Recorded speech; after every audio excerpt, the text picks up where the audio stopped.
Fala galera, tudo bem com vocês? Bem-vindo ao canal Estudando com o Professor Tigman. Espero que você tenha curtido nossa nova inserção, Papo Reto, e vamos discutir o assunto, que a polêmica é grande, mas isso é assunto para outro momento.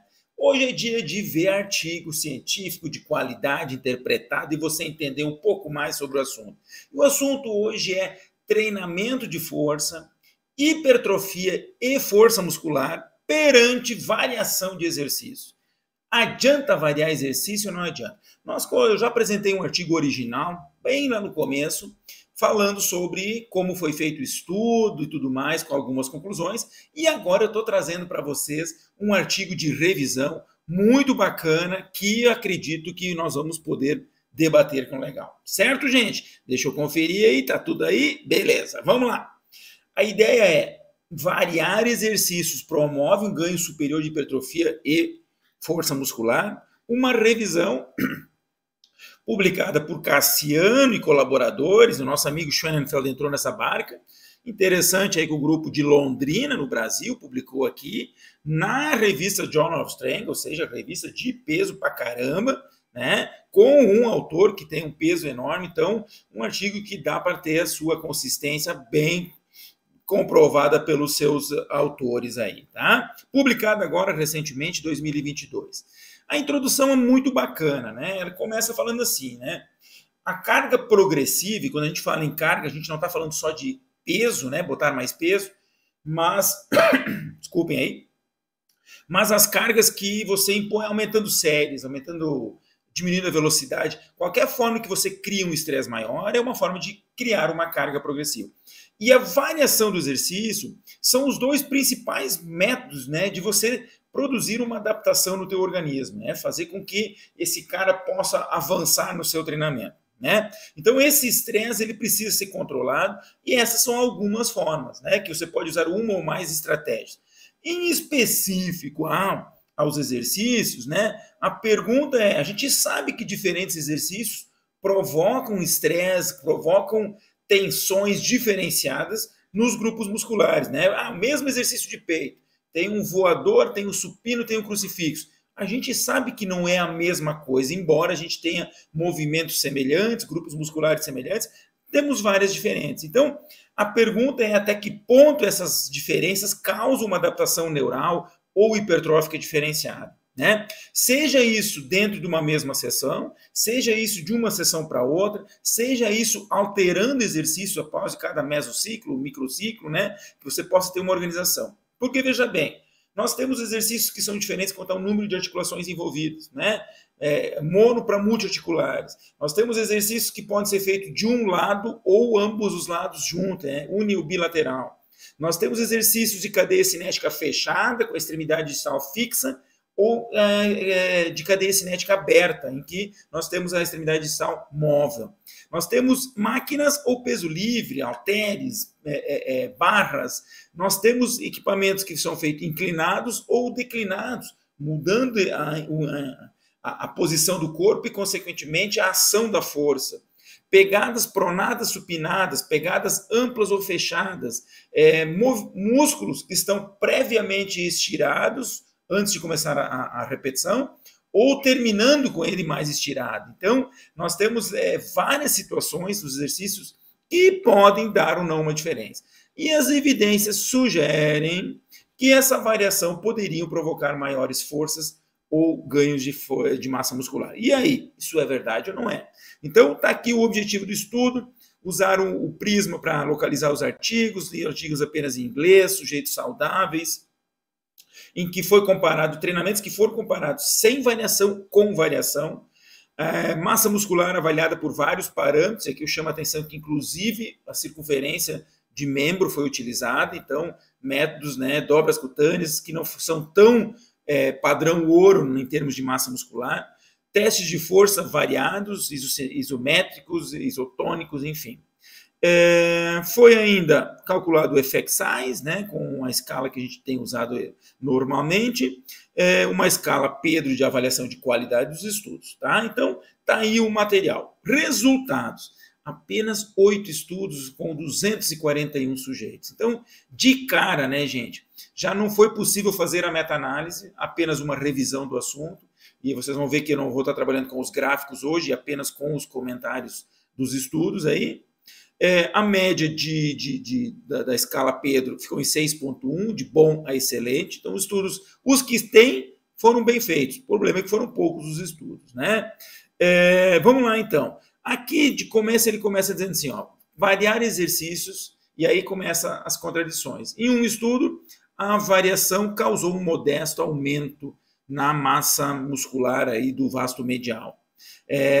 Já em outros vastos não houve diferença. Reto femoral, vasto intermédio, lateral não houve.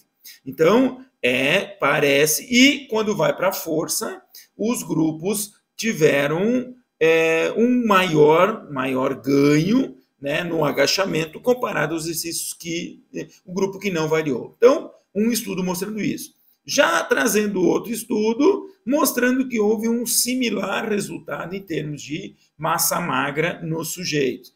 E quando a gente vai para a variação do agachamento, por exemplo, teste 1RM, apenas o grupo que variou teve um pequeno incremento a mais, né, ambos melhoraram, mas a mais, enquanto que no exercício leg press os grupos foram semelhantes. Então, veja bem, já começamos aí, aqui tem a tabela com todos os resultados. Aqui ele coloca que a variação ela atenua o ganho, ou seja, ela diminui o ganho. Outro estudo mostrando um similar ganho. Então, eu estou trazendo assim, pontualmente o resultado, que sempre tem quais são os estudos, né? Esses poucos estudos. Aqui mostrou um pequeno ganho para quem variou. Aqui mostrou que foi similar na força. Outro estudo mostrando que houve um ganho relativamente similar na força num RM de agachamento de supino. Outro estudo mostrou que houve prejuízo para o grupo que variou. Outro estudo mostrou que tanto a espessura muscular como força foi similar. E ainda, por fim, mostrando que a variação aqui, houve um incremento na circunferência dos membros para o grupo que variou. Então, aqui na discussão ele repete algumas coisas, algumas inconsistências entre os diferentes estudos, e aí eu quero chamar a atenção para alguns detalhes aqui. Uma delas, né, mostrando esse benefício da variação, mas principalmente pensando nas diferenças entre os exercícios. Porque, veja bem, né, a gente apresentou alguns artigos aí falando sobre o efeito do estiramento muscular, né? Quanto mais estirado o músculo, maior tensão você gera, maior dano você gera nesse músculo e, consequentemente, maiores ganhos, né? Mais ou menos essa é a lógica do exercício de amplitude completa. Poderíamos pensar coisa parecida nos diferentes exercícios, né? Porque, veja bem, nós temos um exercício crucifixo, onde você tem um estiramento do músculo peitoral maior do que num exercício supino, porque a barra limita a amplitude. Então, a comparação dos exercícios não é meramente porque são exercícios diferentes, porque você está provocando um estiramento diferente, você está criando uma tensão diferente na fase inicial ou final do movimento, e assim por diante. Então, nós temos uma série de diferenças que podem fazer com que causem adaptações diferentes. Mas é muito difícil fazer essa comparação, porque nós estamos falando de cargas diferentes, nós estamos falando de amplitudes diferentes, nós estamos falando em posições iniciais diferentes, tudo isso gerando um comportamento diferenciado. Tá? E quando ele vem para a discussão dele aqui sobre as limitações, né, ele traz uma amostra muito pequena e heterogênea, ele traz sobre o tamanho muscular nas diferentes porções do músculo, ora mediram só uma porção, não mediram outra, ou só em um lugar e não em vários lugares, né? Os diferentes braços de momento, as amplitudes de movimento, as curvas de força, a especificidade dos testes, uma coisa importante, né? Quando a medição de força por testes em que você treinou com esses exercícios, você tem um resultado melhor pela especificidade. Então, alguns estudos não tiveram esse controle. A frequência dos exercícios, pode ser que algum grupo muscular não tenha tido a frequência suficiente, né? E também estudos exclusivamente com homens jovens. Então, a gente não sabe como é que isso acontece com mulheres, com idosos ainda. E para fechar, né, nas aplicações práticas, né, ele coloca assim, ó, que a variação pode influenciar tanto positivamente como negativamente, né? E a sugestão é que a gente possa fazer essa variação de forma constante e que possa planejar isso no transcorrer do ano. E aí, no fim, ele bota assim, ó, pelo contrário, ele bota 2 pontos. Pelo contrário, a variação de exercícios resistidos, que fornece um estímulo redundante, bem como o excesso de variação, ou seja, alta frequência de mudança, não parece otimizar e pode até atrapalhar a hipertrofia. Então ele traz um ponto assim. E no fim, ele traz outro ponto que diz o seguinte: a variação do exercício pode ser focada na inclusão de exercícios que tenham padrões de movimento semelhantes ao exercício principal. Então que você faça alguma coisa parecida. E na indução da hipertrofia muscular no motor principal, ao mesmo tempo que diminui o estresse nas articulações. Então, vamos lá. O que é importante a gente entender, né, gente? Nós não temos condições ainda de afirmar que a variação de exercício é importante nos ganhos de força e nos ganhos de hipertrofia. Mas uma coisa muito importante, que esse artigo não traz, mas no artigo original que eu apresentei há mais tempo trazia, é a questão motivacional.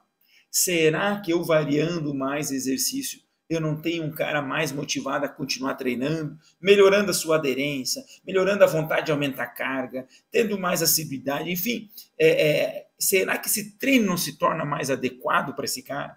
Então, muito provavelmente, eu imagino que sim, embora que a gente tenha que ver muito a personalidade de cada um. Eu sou um cara que gosta de treinar fazendo os mesmos exercícios, não gosto de inventar muito, estou de boa com meu supino reto, está tranquilo, e isso é muito próprio de cada um. Então, acho que identificar esta questão de personalidade pode ajudar na melhor aderência, adesão ao treinamento e, consequentemente, aí sim ter melhor resultado. Mas variar por variar, de forma geral, parece, neste momento, no estado da arte atual, que não influencia muito na hipertrofia nem na força muscular. Certo? Te inscreve aí, vem comigo, não esquece, domingo tem papo reto, quinta-feira tem aí um artigo para te trazer informação quentinha, falando de ciência, saúde, falando de atividade física e por aí vai. Valeu, gente, brigadão, um abraço e até mais.